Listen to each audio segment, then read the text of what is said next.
वाराणसी के Harichand PG college में हिंदी पखवाड़ा के अवसर पर सोशल मीडिया और हिंदी विषय पर एक दिवसीय संगोष्ठी हुई। कार्यक्रम का शुभारंभ मां सरस्वती की पूजा और कुल गीत से किया गया।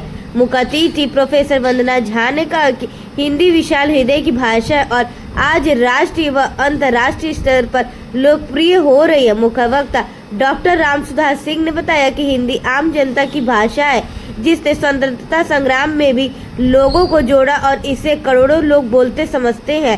प्राचार्य प्रोफेसर रजनीश कुंवर ने छात्रों से सोशल मीडिया का सकारात्मक उपयोग करने की अपील की। कार्यक्रम का संचालन डॉक्टर प्रज्ञा ओझा ने किया और अंत में धन्यवाद ज्ञापन किया। अंत में प्रोफेसर वंदना झा ने अपनी पुस्तक लोक गीतों का समाजशास्त्र महाविद्यालय को भेंट किया। हाँ, मैं वंदना झा हूँ और भारतीय भाषा केंद्र जवाहरलाल नेहरू विश्वविद्यालय में हिंदी की प्रोफेसर हूँ और वर्तमान में मैं वहाँ की अध्यक्ष भी हूँ। आज श्री हरिश्चंद्र कॉलेज में आपका आगमन में क्या पर्पस? जी, हरिश्चंद्र कॉलेज में आगमन का बहुत ही महत्वपूर्ण कारण है क्योंकि यहाँ की मैडम प्रोफेसर ऋचा सिंह जी ने हिंदी दिवस का आयोजन किया हुआ है। क्योंकि कल छुट्टी थी, रविवार का दिन था, तो आज का इन्होंने आयोजन किया है और निश्चित रूप से मेरे लिए बहुत ही गौरव की बात है कि हरिश्चंद्र कॉलेज में आकर के हरिश्चंद्र की धरती पर और जिन्होंने हिंदी के लिए अलख जगाई, जिन्होंने हिंदी में लिखा और लाखों जन जन के वो प्रेरणा स्रोत बने और एक प्रकार से स्वाधीनता की प्राप्ति के लिए जिस प्रकार का हिंदी को उन्होंने आग्रह का विषय वस्तु बनाया और उस धरती में आकर के आज हिंदी दिवस हम मनाने के लिए हम सभी यहाँ पर उपस्थित हैं, जो निश्चित रूप में आज गौरव का क्षण है। क्योंकि यह मात्र काशी की बात नहीं है, भारतेंदु हरिश्चंद्र की भी बात है और जिस नगरी में है बाबा विश्वनाथ की नगरी है, क्योंकि वो अपने आप में विरोधाभासों के बीच एक सामंजस्य के स्वरूप में है।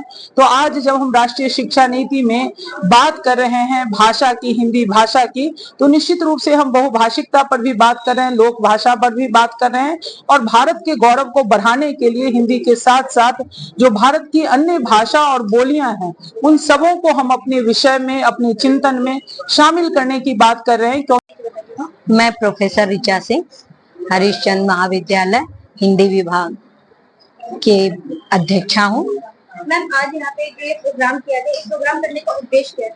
हिंदी दिवस, हालांकि भारतेंदु जयंती 9 सितंबर को मनाई जाती है और 14 सितंबर को हिंदी दिवस मनाया जाता है और ये पखवाड़ा पूरा हम लोग सितंबर माह मनाते हैं। हिंदी निज भाषा उन्नत है सब उन्नत को मुँह, जिस भारतेंदु ने इसकी अलग जगाई हो, निज भाषा की अलग जगाई हो, मातृभाषा की अलग जगाई हो, उसके उस संस्थान में हम लोग ये पखवाड़ा रखते हैं और कार्यक्रम कराते हैं। जैसा कि आप हिंदी विभाग की टीचर हैं, तो कैसे बच्चे को आप एक हिंदी के प्रति जागरूक करते हैं?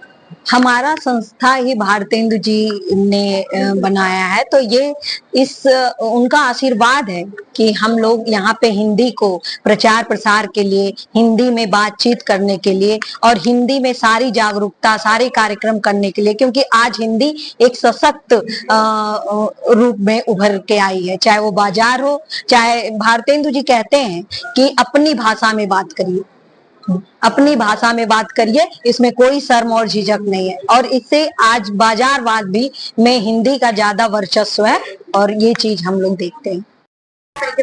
मैं डॉक्टर रामसुधार सिंह, पूर्व अध्यक्ष हिंदी विभाग, उदय प्रताप कॉलेज वाराणसी, सेवानिवृत्त हूँ और आज हरिश्चंद्र पीजी कॉलेज में हिंदी दिवस पर आयोजित इस कार्यक्रम में मुख्य वक्ता के रूप में उपस्थित हूँ। जैसे कि 14 सितंबर को हिंदी दिवस मनाया जाता है, बच्चे को कैसे जागरूक किया जाए हिंदी के प्रति, हिंदी भाषा के प्रति? देखिए, हिंदी इस देश की स्वाभिमान की भाषा है, हिंदी राष्ट्र भाषा है, हिंदी बहुजन की भाषा है।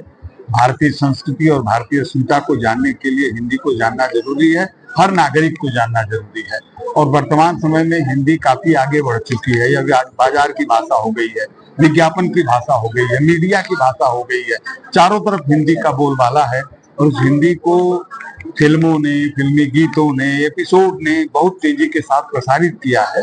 जरूरत है हिंदी को रोजगार भाषा बनाने की। आपका एक सवाल निश्चित रूप से आएगा कि हिंदी के प्रति पढ़ने में बच्चे कैसे बच रहे हैं। केवल हिंदी को रोजगार की भाषा बनाना पड़ेगा। हिंदी पढ़ करके उनको नौकरी जब तक नहीं मिलेगी तब तक वह सर्वसम्मत नहीं हो सकती है। इसलिए जरूरत है, आज है अनुवादक की जरूरत है, कहानी लिखने वालों की जरूरत है, मीडिया